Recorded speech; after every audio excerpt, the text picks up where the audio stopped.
Just wait till it's off, right? Yeah.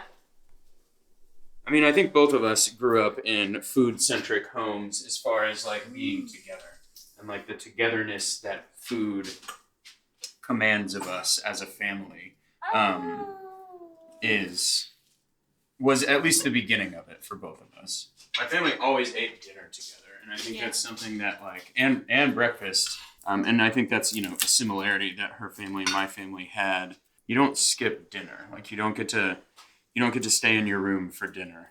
Like dinner is everybody at the table every night. And if there are activities or, you know, like we all played sports or did music and stuff like that, like if there was stuff going on, you kind of waited for everybody to be home and be around the dinner table and like, you know, the whole nine. I majored in international studies and Megan majored in French and biology. And we both like considered pursuing a life within those disciplines and worked in restaurants while we were figuring things out. When I was in college, I worked like in a bar. They needed help in the kitchen, and I was like, I cook all the time. I can do this. Turns out totally different.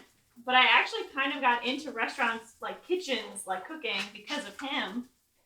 He was the chef of a restaurant, and I got a job and like started working under him. And Donnie has this crazy way of inspiring people to just cook. Like even if it wasn't what they were trying to do, he's like, wow, you have real talent here. Like he's just a kitchen leader, and he like inspires passion in people who didn't really have passion before.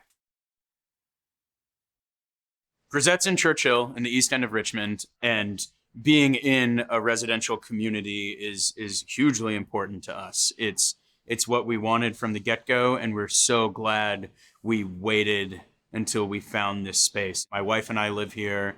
Our chef lives here. It really is part of our lives is serving this community of the East End of Richmond.